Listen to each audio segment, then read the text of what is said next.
everyone, and welcome to our weekly Power Lounge. This is your place to hear authentic conversations with those who have power to share. My name is Amy Vaughn, and I am the owner and Chief Empowerment Officer of Together Digital, a diverse and collaborative community of women who work in digital and choose to share their knowledge, power, and connections. You can join the movement at togetherindigital.com. This week, we are going to uncover the potential of women leading in AI's future with Krista Sande-Kerback. Krista is the strategic advisor and marketing leader with extensive experience in AI and digital transformation. With a background in building and scaling marketing programs, Krista has provided invaluable guidance to executives.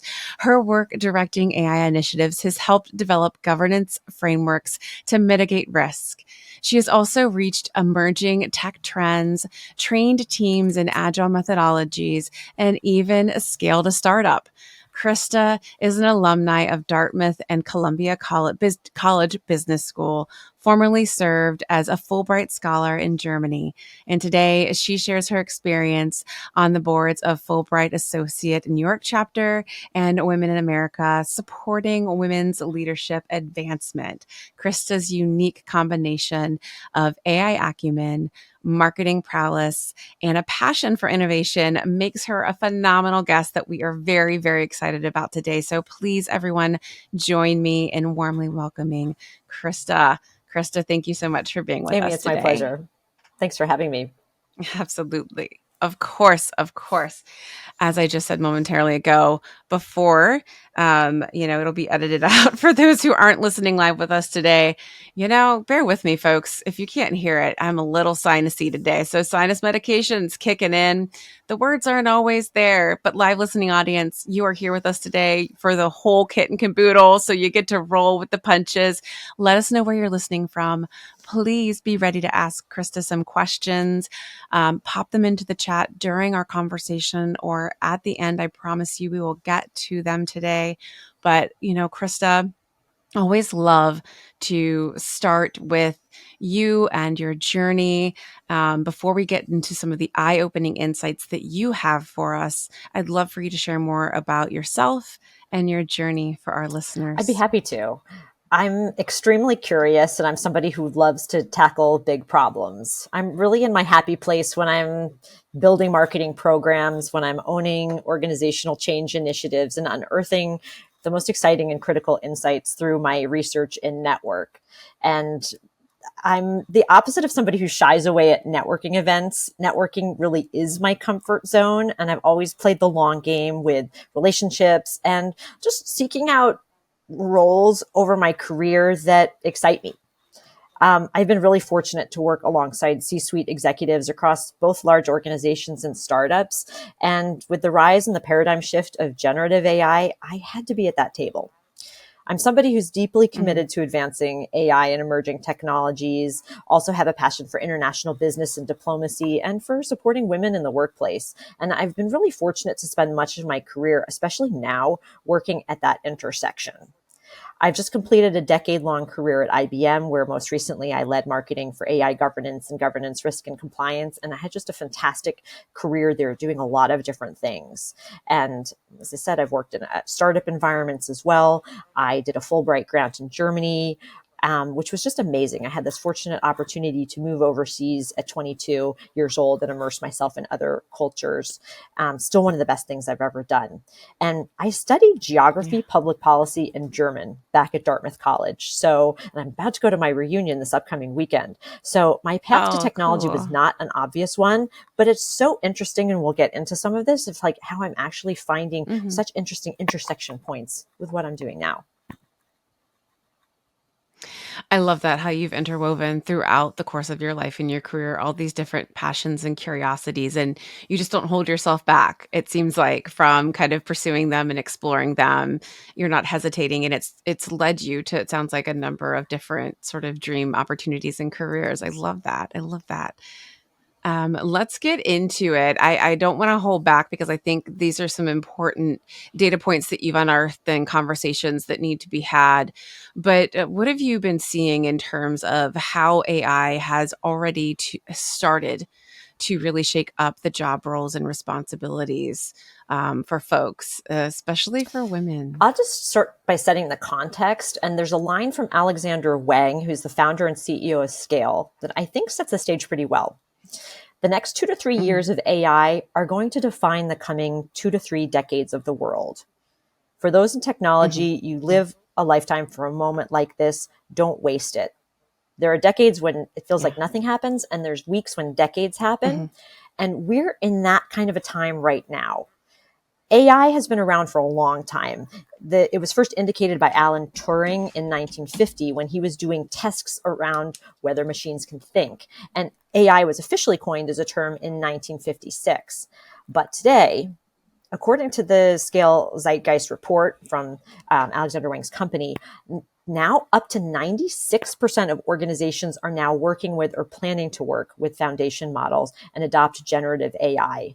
That's up from, it was 80% last year. Wow. And that's pretty extraordinary when you think about it. Huge. And employee productivity is expected to be the primary driver of economic value for this wave. The stats vary a bit depending on the source, but AI could increase productivity gains massively, and companies are banking on this.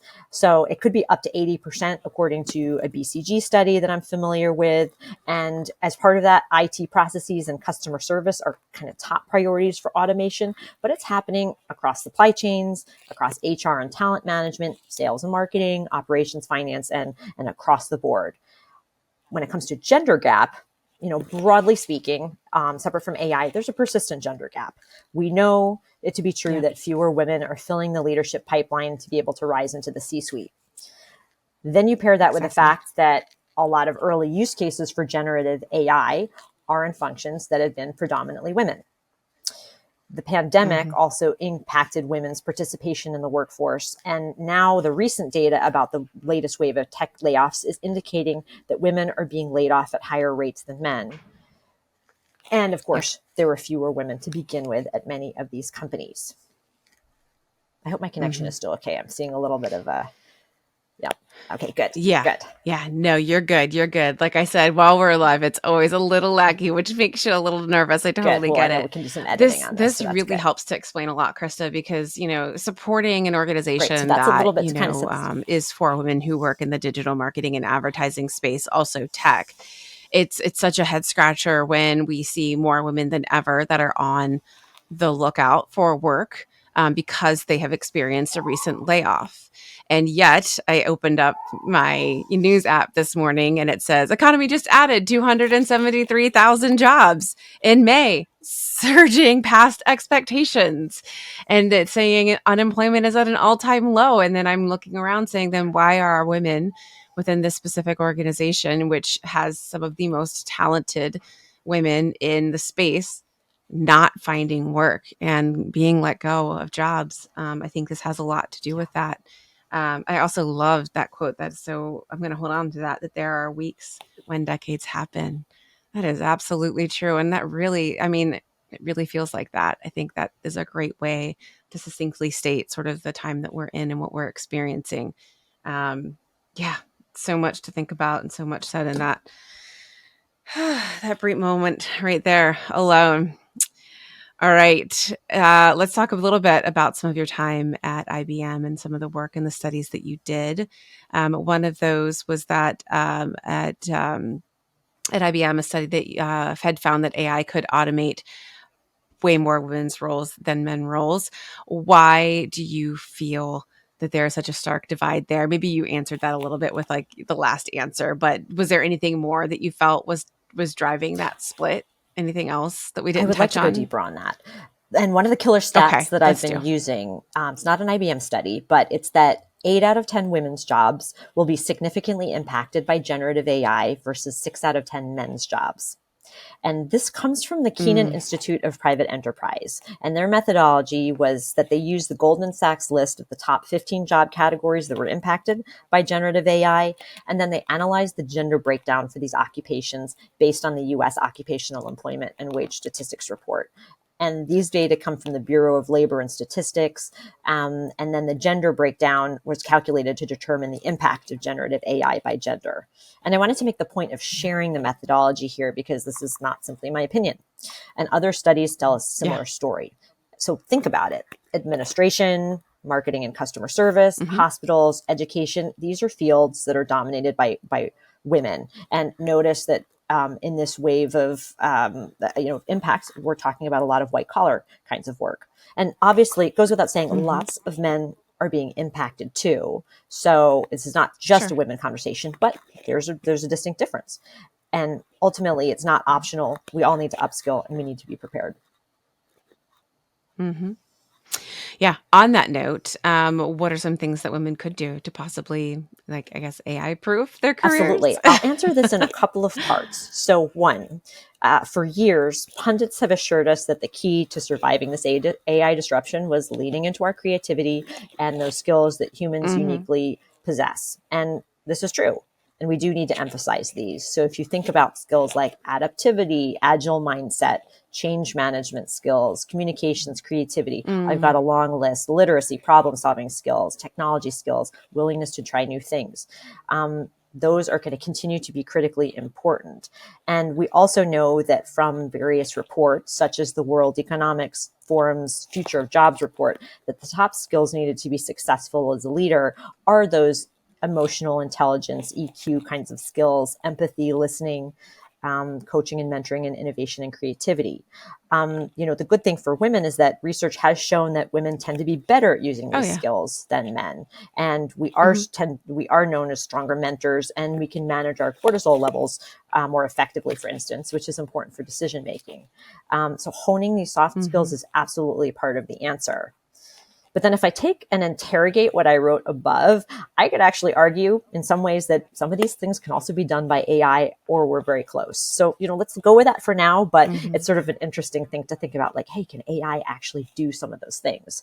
Now, the second part of this is taking the time to understand a bit more of like how AI actually works and actually going in and using the tools. And it's important to remember that AI is not actually generating new insights. AI is based on what's been done in the past, and it's a prediction engine that guesses the most likely next word. Predictive analytics go into the model and yield an output. So you start with a model that can't do much, but then as you add more inputs and add more data and tweaks to the model, it gets better. First, this was done with structured data, then unstructured data. And I talk about this because some recency. I was at my Columbia Business School reunion last weekend, and Professor Daniel Guetta was talking about this and how it's essentially like Pythagorean theorem to show a representation of words. There's a set of concepts where you can assign a word a score from -1 to 1, and embedding we'll actually plot it out on a curve, and the computer, give a score on a plane, and a computer will sort of do that automatically. So you can calculate distances between words, and you can train a model by jiggling some words around. And I know I'm going off on a tangent, but I find this super interesting because at a micro level, this system is helpful. What you ultimately end up with is with something where if you put a word, say thank, then the system will often suggest you as the next step, because thank is indeed often followed by you. And you can potentially save lots of time with a system that puts these associated words together. The challenge with this is that at a macro level, you start to see a convergence towards much more homogeneous content. And is it even what you actually wanted to say? So I believe that, especially if you take a superficial approach to using AI and a casual approach to it, can be helpful, but maybe only marginally so. If instead, you take the time to really invest in learning how to prompt these systems, that can really be what pays you dividends. And there's free courses on prompt engineering, and it doesn't require an engineering degree. And that can truly transform the way you work. So it's valuable to have that co-pilot where you can be asking questions. That can definitely save you time and, even things around the house. But it can truly transform when you kind of think about that breadth of capabilities. And remember the fact that everything is multimodal now. You can generate new text, but you can also do text to image or video to image to text, text to music, text to software, and vice versa. You can put an entire marketing framework into a prompt. And if that Yeah. framework doesn't work, you can switch to another one. I've seen entire pretty good marketing campaigns created in 8 to 10 Yeah. prompts. So Yeah. do some of the courses to learn how to do that, and also look at examples from others. I've seen some very sophisticated prompts that with some practice have yielded some very sophisticated results. And then of course you also have to interrogate all of that. So I just Right. think that this is super interesting when you're thinking about training these systems. And then I'll throw out one more thing that I, again, learned over the last week, which I've been ruminating on, which is the idea of Polanyi's paradox. And this was first articulated in 1966 by Michael Polanyi, who asserted that we know more than we can tell. And it describes this cognitive phenomenon that there are many tasks out there that we humans understand intuitively how to perform, yet we struggle to codify their rules or procedures. And AI, unlike humans, is great with data and explicit knowledge, but then it struggles with that human experience. So what we have to do to bridge that gap is ask for what we want in a way that's crystal clear, and it has to utilize our best judgment, intuition, and clear sense of our brand identity. So we're asking it to, ourselves to step up here in the way that we use these systems and think about training them. We're not, we're in the driver's seat here, not the AI. Yes, exactly. That's really interesting. I love both of those examples. I think they both show that people need to understand that ultimately we are still in the driver's seat. It's sort of like when we came up with those, what do they say, those horseless carriages, right? And people had to understand, they felt like they were so out of control. All of a sudden, the cars were going to be driving us places. Now, again, here we are. How many years have the cars been in existence? We still don't have driverless cars necessarily, but starting to understand the opportunity and how far we were able to go, writing out that analogy of carriages and horse-drawn carriages to now automobiles, where you could go literally maybe 50 miles in a day to, hundreds of miles in a day. It's such a difference, in sort of how and where you can go. It's sort of similar in my mind as to how AI and what it can do and where it can take us. However, if you don't have that appetite for new knowledge or curiosity and the desire to teach yourself new skills and how to do these things, you will get left behind.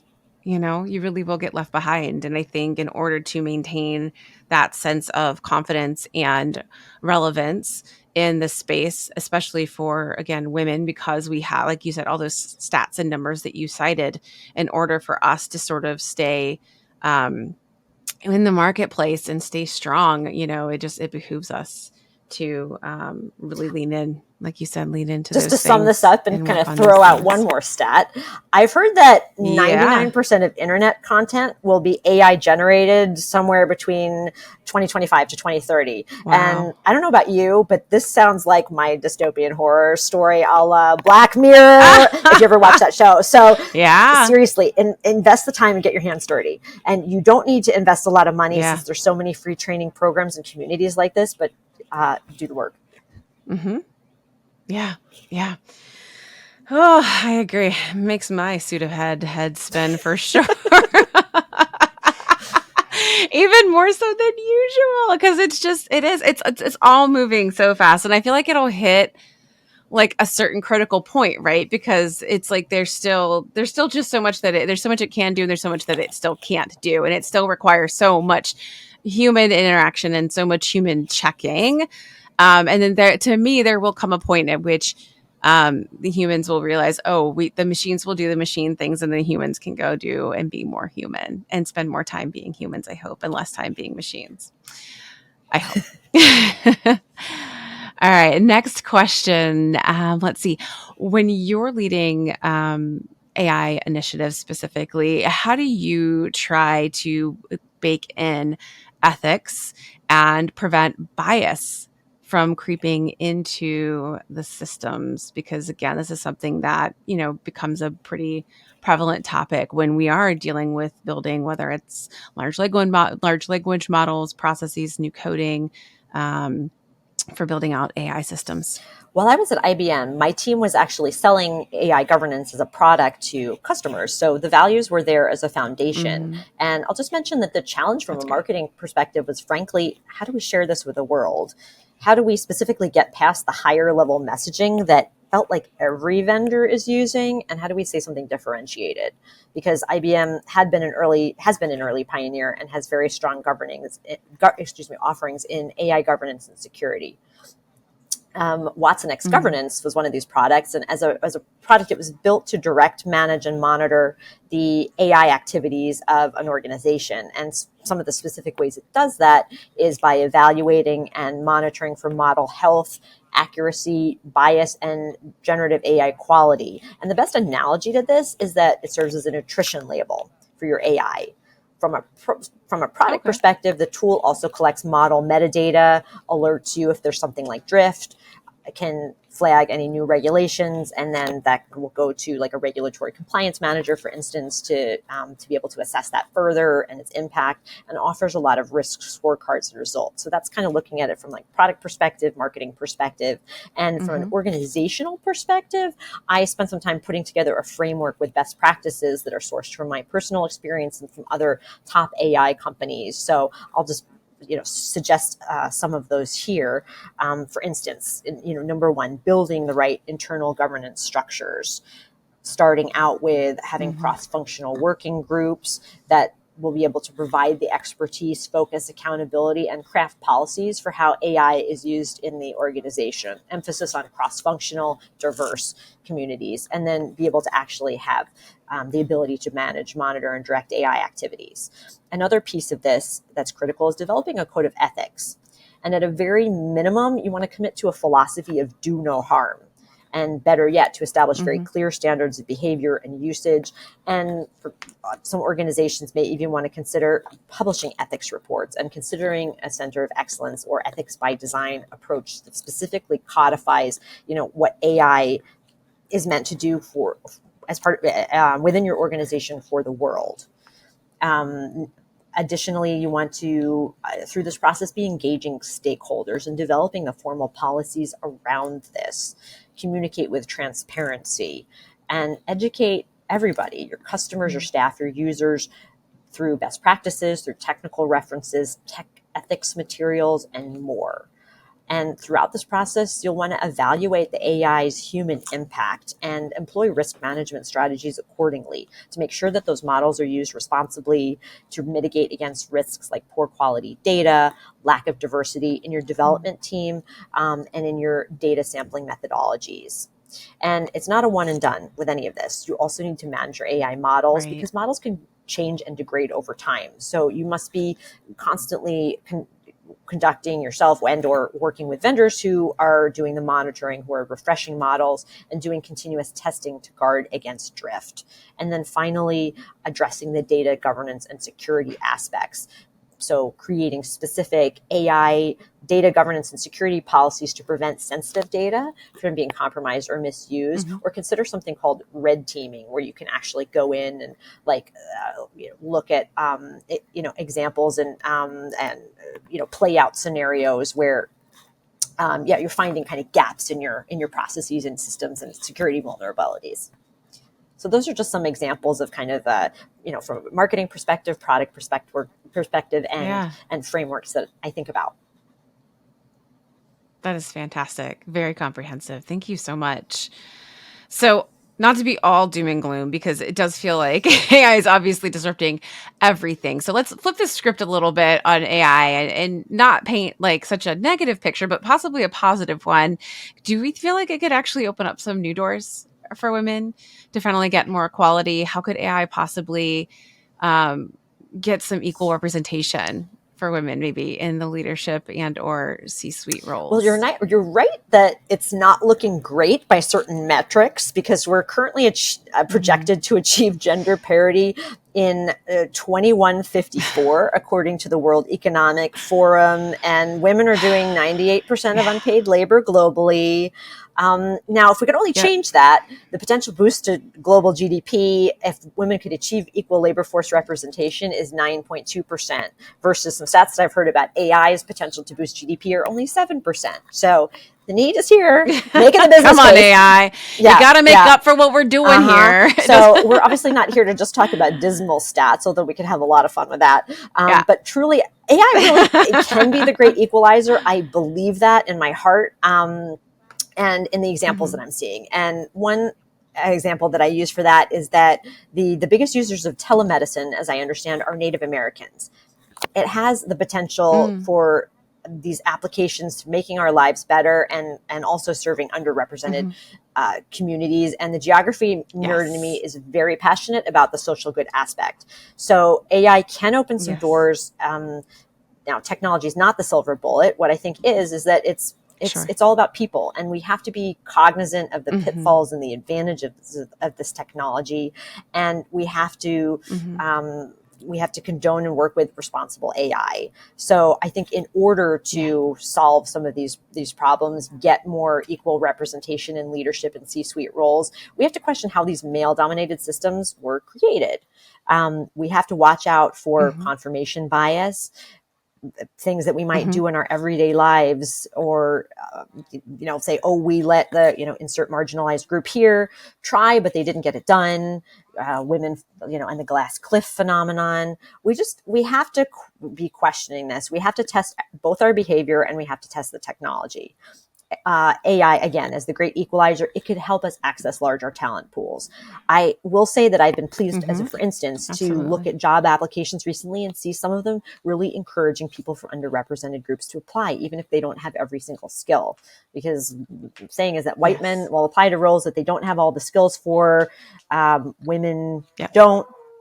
Let's address this head on. So we have to look at ourselves and keep doing all of the personal diversity, equity, inclusion, and belonging work. And also, leaders need to maintain and implement policies that ensure equitable AI development and deployment.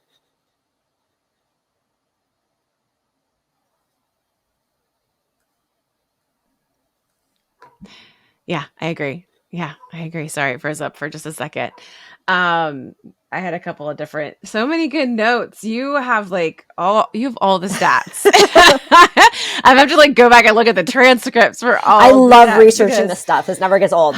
We love you are in good company, friend. You're in good company. Oh, I remember what it was that I was thinking about was the fact that the whole 98% of unpaid labor is still done by women. And I don't know why my brain went to this place, but I started thinking about the Jetsons and Rosie. I was like, oh, because we don't have robots yet to actually do all of the unpaid labor that women are still doing. Maybe then we'll have our gender parities once we have all those robots. Oh my gosh, everybody's talking about that line because that somebody posted something that just resonated so much. I don't want the AI writing doing my creative work, my writing with me. I want AI to do my laundry and dishes. Please. Yeah, and right now it's the other way around. I got that backwards, but you know what I mean. It's yes, there's so true. A lot of it's so true. I hadn't even seen that, but I really do feel that. I want Rosie the maid. I don't want Claude. I don't want Bard. I don't ChatGPT. Exactly. I mean, I don't mind it. Don't get me wrong, but also, oh my goodness, it's so fascinating. All right, I'll go to the next question because I could go down a rabbit hole there and I don't want to take all day on it. All right. So another thing outside of the data, the stats that we have in common is obviously you're big on amplifying the stories and accomplishments of other women, especially in tech and AI. Why is this such a critical piece of the puzzle for you? Last year, when there was all of that chaotic coverage of Sam Altman returning to OpenAI, the mentions of Altman in articles that referenced AI were twice the combined total of 42 women in the recent top 100 list of AI influencers in Time magazine. And of the 702 out of 750 employees who signed the letter that were asking for Altman to be reinstated, more than 75% of these are men. This is not a comment in any way on Altman's leadership, but we've just written women out of this amazing story of generative AI. Exactly. And then when you remember the fact that generative AI relies on processing these vast data sets of text, image, videos, and more, which have already overwhelmingly featured more women in the past, now you're just perpetuating that bias issue. So in my opinion, let's just get moving.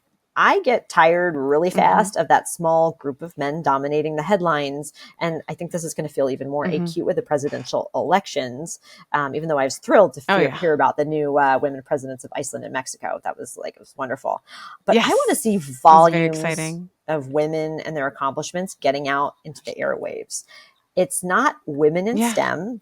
It's not even women in AI, although the builders are very important, the founders are very important, but it's women, it's a women and AI conversation. And it's those Yeah. intersectionalities. It's women writers, it's liberal arts majors, it's women running big international organizations or doing the critical work to support their local nonprofits. It's women of all different backgrounds and levels. I don't want to just talk about CEOs either. It's Sure. women Oh, using absolutely. technology and AI to make their workplaces, their families, and societies better, because that's what women do. I don't want to tell a couple of stories. I mean, I would like to see this happen in order for women to be able to do business with each other. And that's like a way to make Yeah. that case to companies as well. But let's tell these stories about breakthroughs with AI. Let's find each other on LinkedIn and other platforms, communities like yours. Let's like and comment for reach. Let's open the door for each other. And let's fund women founders while we're at it. Plus, isn't this Heck way yeah. more interesting than another set of plain vanilla articles and posts on LinkedIn that were created by generative AI? Let's do this. Yeah. No, I 100% agree, Krista. If you can't see it, you don't feel like you can be it. I think that was something that was really important that I heard spoken on the stage, but first by Cindy Gallup at a 3% conference, which was dubbed 3% because at the time I was a creative director working for agencies, not knowing until I went to this conference that only 3% of creative directors were women.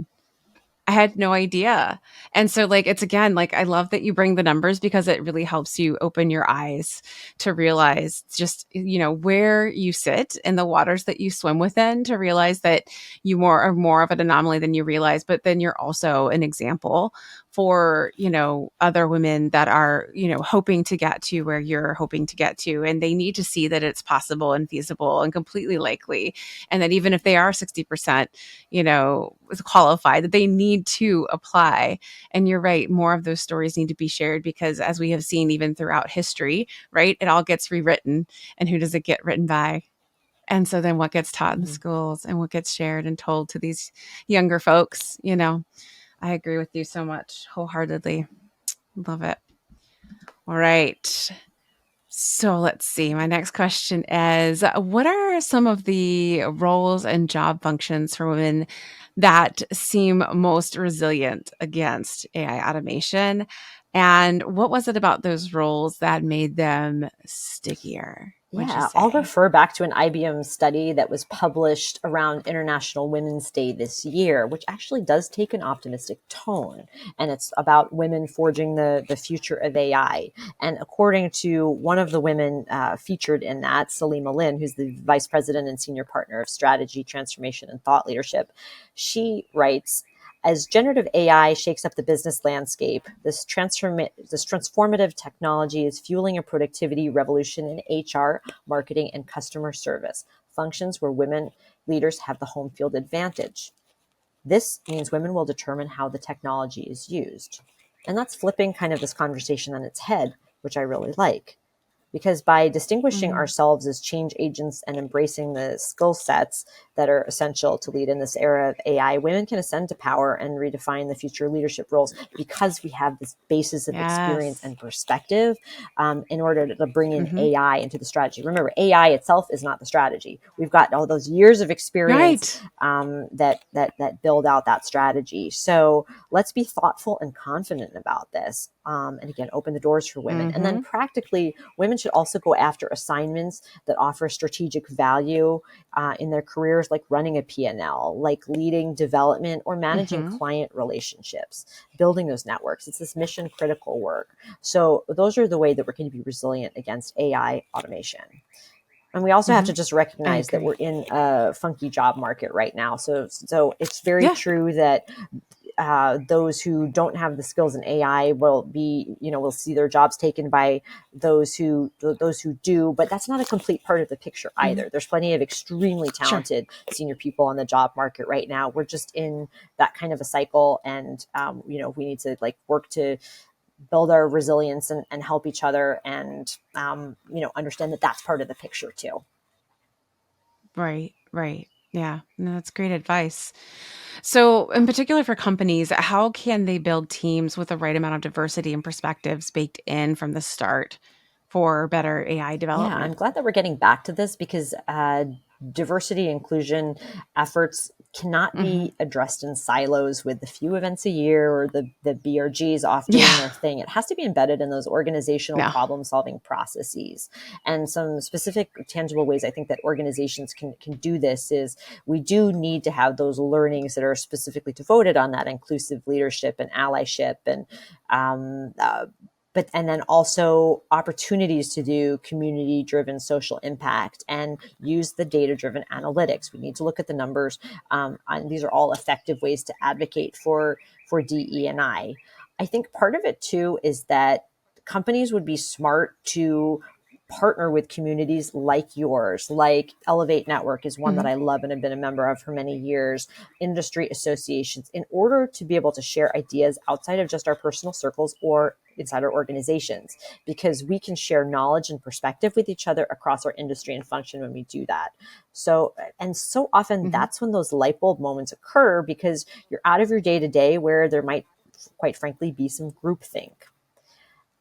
I think we can Yes, go deeper with the exactly. external organizations, because for another reason too, and I'm speaking as somebody who's been involved and thought about these for many years, you're not worried about Yeah. organizational politics and who might be evaluating for your next opportunity in quite the same way as you might be at your company.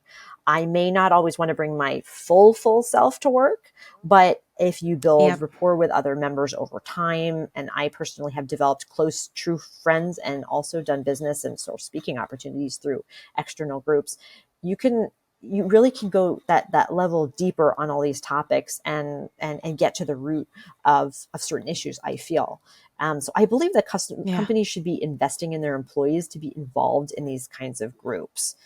And then in terms of Yeah. teams, we have to have this growth mindset, and I think always approach this space with humility. Generative AI, Hmm. at the heart of it, is really about, I mean, it's about the data, but it's also about collaboration. And we have to get out of our Mm. default or comfort zones to be able to use it well, as we talked about earlier.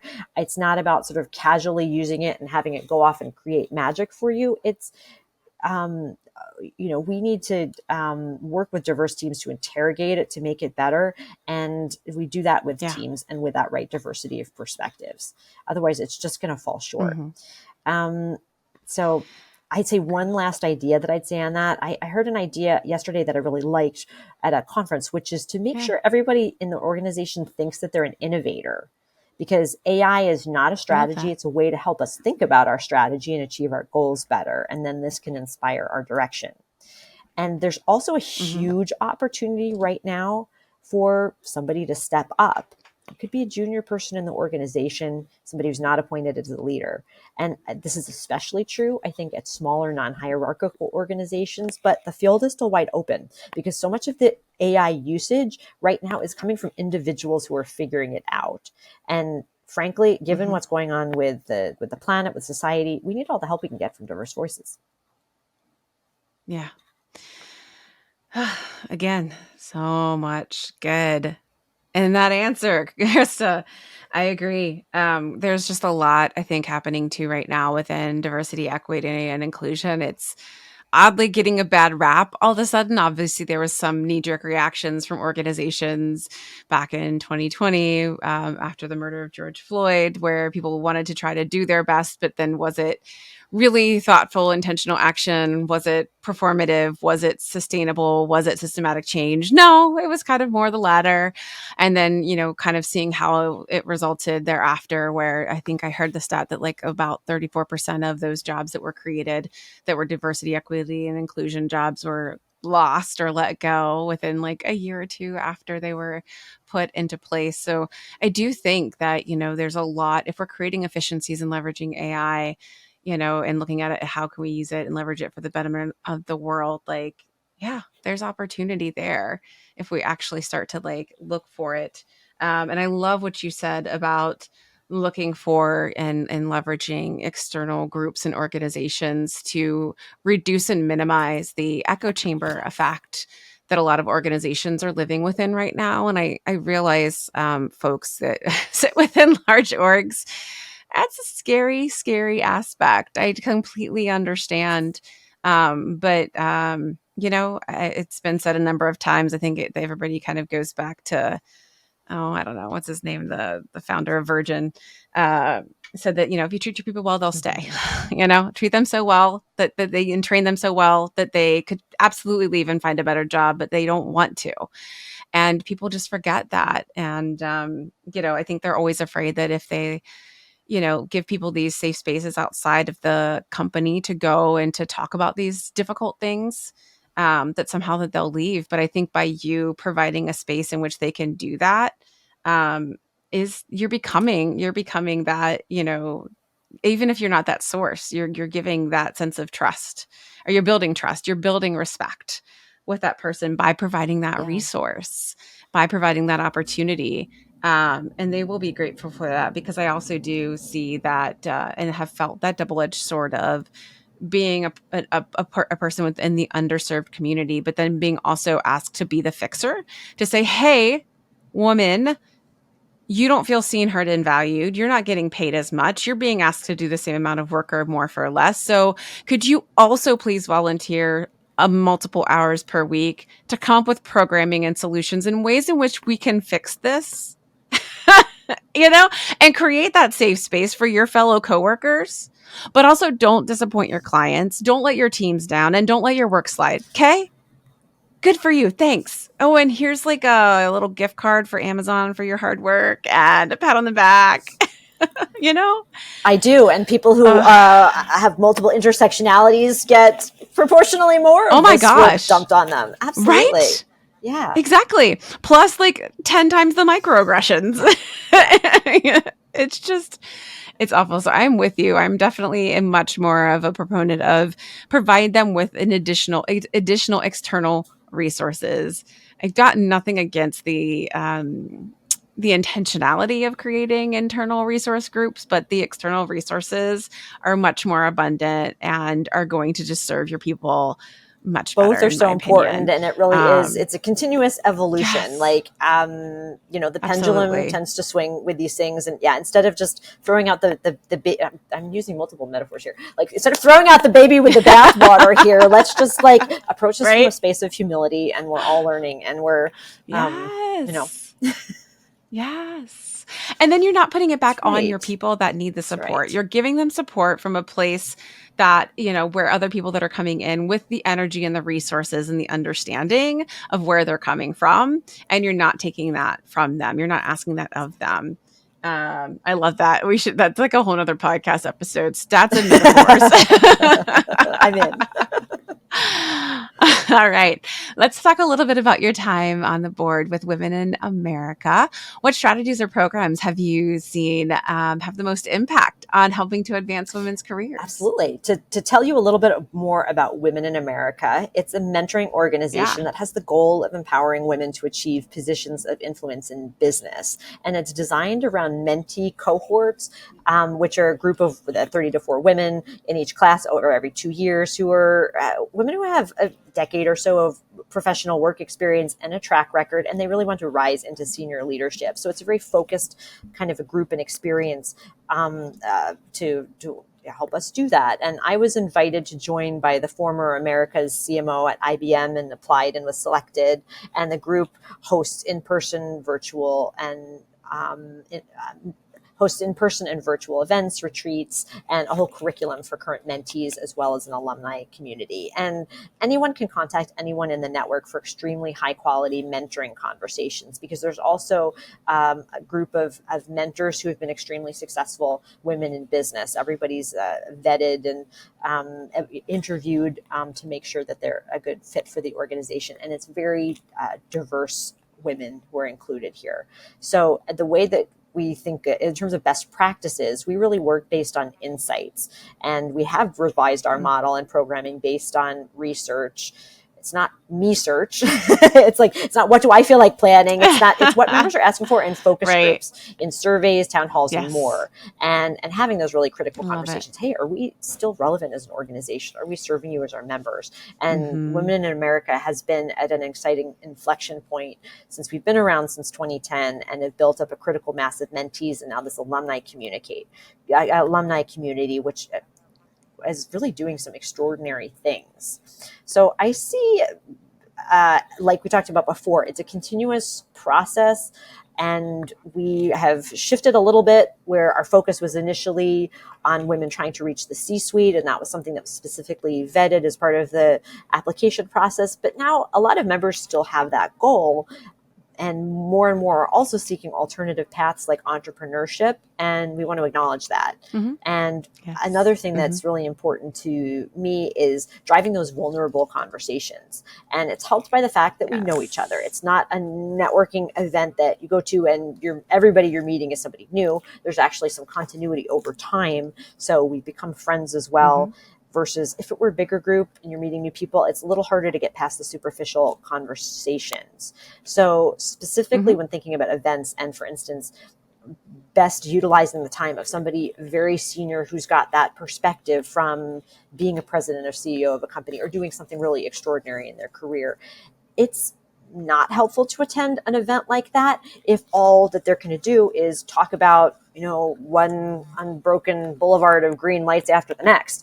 It's, talk about their big goal or how hard they worked and how great their husbands and nannies were in helping them achieve success. I've been to events like that, not with Right. Women in America, because their events have been fantastic, but, panel Yep. discussions at the office where you come out of it being like, well, good for them. But like, I've got an elderly parent or a sick child or Yeah. something like that. And like, I'm just never going to have what they have. It's actually really nice Yep. when we have the real dialogue about what what a powerful, successful woman has done where she's faced a setback or she's made a business decision that Yes. didn't work out, because sometimes you have to make decisions, pretty much always have to make decisions without 100% of the information available, or have to Yep. deal with impossibly difficult office politics or reorganization. And what are the resilience and skills it took to get to the other side? We have a situation where women are falling off the glass cliff. Women CEOs are not getting the 10 years that men are. Women CMOs is, and we need to have the conversations if we want to not only get women into leadership positions, but keep them there and allow them to actually Yeah. be successful for the sake of the organizations. We got to have these kind of support networks. So Women in America is Yes. one of the places where we can do that. And your community is too. And I know Yeah. I'll always find the time to have a mentoring conversation. I love co-mentoring. I love when younger people mentor me and we can just share this kind of dialogue and talk about the real, the real things. Yeah. I love that, Krista. I love that so much. Yeah, a lot of parallels and a lot of similarities in what you're talking about, those like genuine, authentic connections and conversations. What you're referring to, I refer to a lot as success without strife.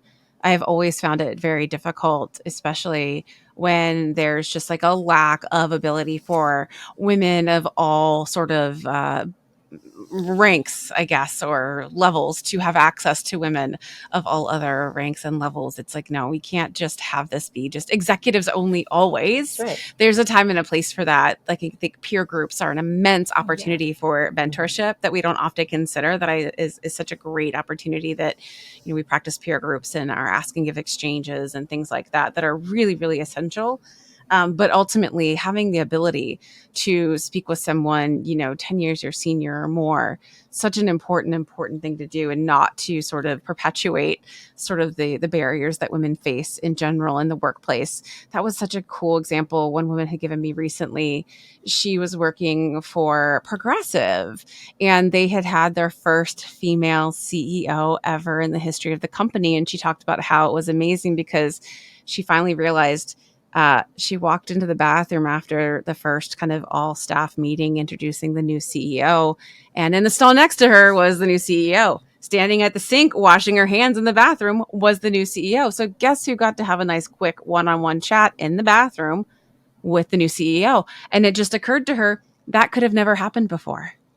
And like it's such small little instances like that because of the lack of diversity and women at the top that you kind of don't even really think about how often you don't have those little micro moments and opportunities to Yeah, one other connect. thing I wanted to Um, throw out there is it can be so incredibly valuable to also, as we're thinking about these communities, like build those relationships with women that are in your cohort or one level up.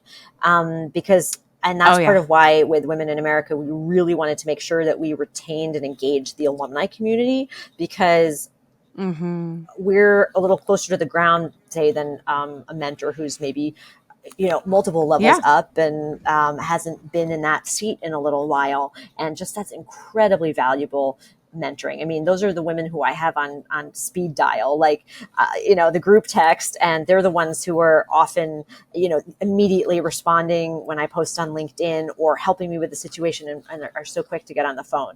Yeah. And we can just be incredible resources to each other for like, hey, what's going on? Yep. What, real talk of like, what are we hearing? That's in a very safe space. It's Yes. not to say that women multiple levels up are not, but just in terms of that access level and just the perspective, you're Oh just, yeah. that's so important too. It's tremendous, Mm-hmm. isn't it? I mean, how many people can say that? I think I had some research too that I was pulling for a book that I'm writing, and it was like 30%, although I think it's higher, of women don't have the same support system that men do. Professional women don't. And it's like, you need that. You need your bat phone, where you can just pick it up and be like, hey, listen, I'm trying to figure this out. Who do I talk to? I think we're so socially conditioned to think that we have to go it alone, do it all, be it all. And it's like, no, you don't. You absolutely don't. Having a strong community of women who are experts, but also generous Yeah. behind your back, like behind your back at all times is like the biggest life and career upgrade that you could ever possibly have. And that's definitely something that, every member of, I know, our organization, and I'm sure Women in America have probably felt or seen or said at some point. And it's just something I can't emphasize enough, that I think women, we just deprive ourselves of it. And I can't quite understand or get my head around why. And I think it's maybe because I've had the privilege of being a part of a community that is this generous and smart for 5-6 years now, that I've become to see like and reap the benefits of it for so long, that I'm like, why would you ever deny yourself such an honor and a privilege, and the ability to kind of work through, like you were saying, all those different things, because yeah, we've got aging parents, we're raising kids and families, or we're making different life choices that maybe society doesn't always honor or respect. And we need places to talk about those things. And like you said, even earlier, it's so hard to find spaces and places to bring your whole self. And that might even be not just at work, but at home.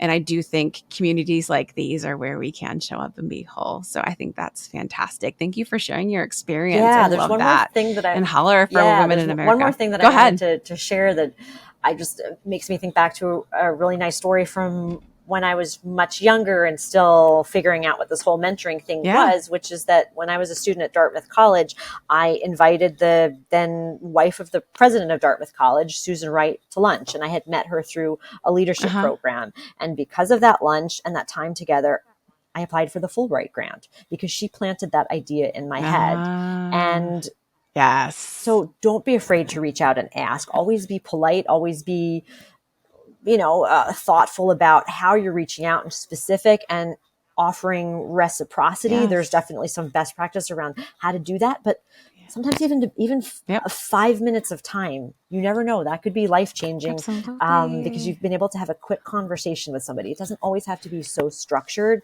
and be open, Yes. and aware of kind of these opportunities. One last thought on that is that Mm-hmm.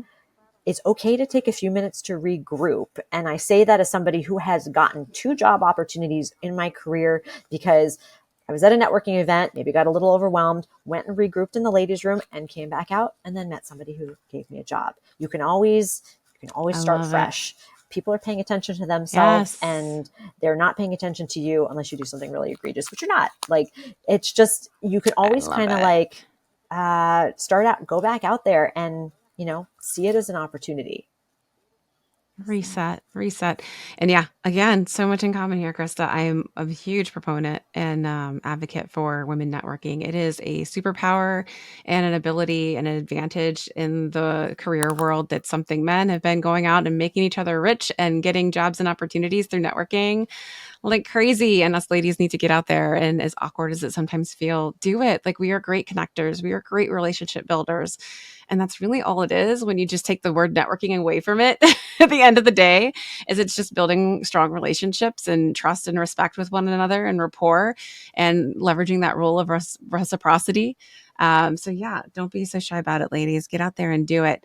All right, we're coming up on time almost, folks. I've got one more question here for you, Krista, but I just want to remind our live listening audience, if you all have any questions, feel free to drop them in the chat. Also, Kaylee has been so kind to drop links so that all of you can follow Krista, find her on Instagram and LinkedIn as well. So you can check out more about what she's up to, and we'll include those in the show notes as well. And if there's no questions from the audience after this, we'll wrap.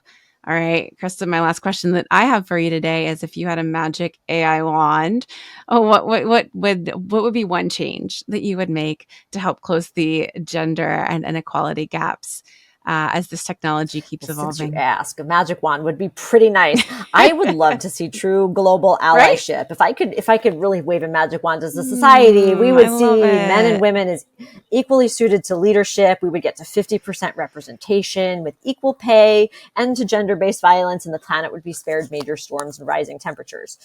So that would be my dream. But that's it. There are countries and organizations and individuals who have really good ideas on this, and there are some models that are working. So we need to listen to them, amplify them, and contribute our own experience. And that could be a whole other podcast. And I've done some presentations on that. It's Absolutely. something I'm passionate about. So since we don't have this perfect world, number one, say find strategic allies who will recognize what you bring to the table and will partner with you or get you a seat at that table, especially the AI table, and especially be that ally whenever you can.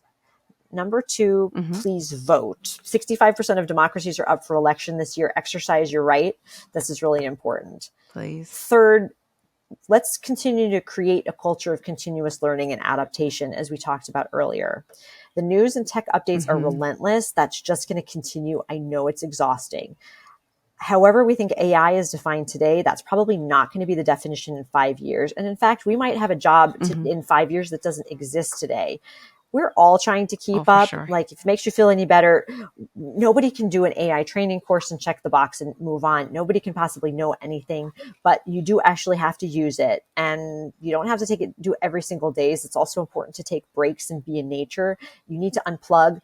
But when you look back after these 5 years, you'll want to have this feeling that you've contributed to something. A couple more thoughts on this. I heard a great line this week that we were talking about history before. Human beings are no longer the sole writers of human history. We're a function of autocomplete. And that sounds a little bit grim, but it's true that AI is rewriting our history. And it's quite something when you think about that.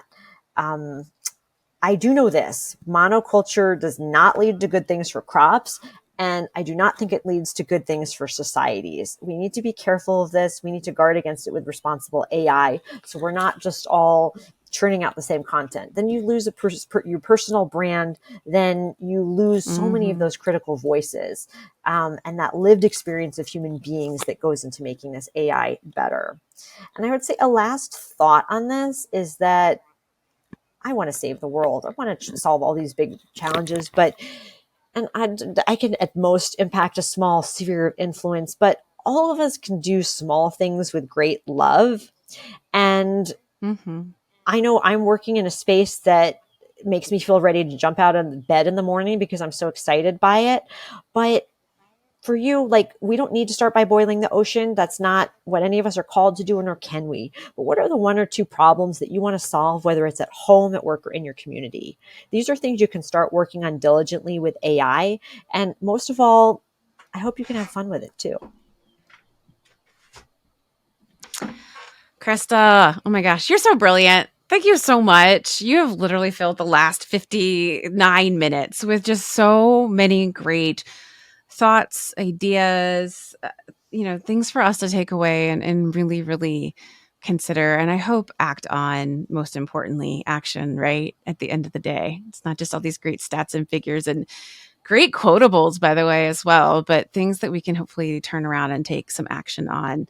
All right, live listeners, thank you so much for joining us today. We appreciate your time and for listening. And like I said, ultimately, Krista, thank you so much for joining us. I'm so excited to keep following you and seeing all the amazing things that you are going to do in the world. Thank you so much for Well, being with thank us you so today. much, Amy and team, for having me and giving me the chance to share these ideas. And thanks to all of the, speakers that I've heard from, and the researchers and everybody who's shared all of this knowledge with me that I can then pass on to this community. So I'd be delighted to connect with anybody afterwards as well. I hope everybody has a wonderful weekend ahead.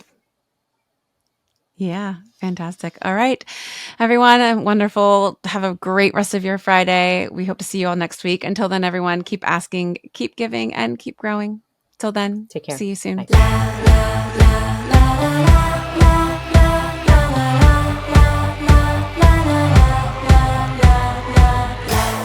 Produced by Heartcast Media.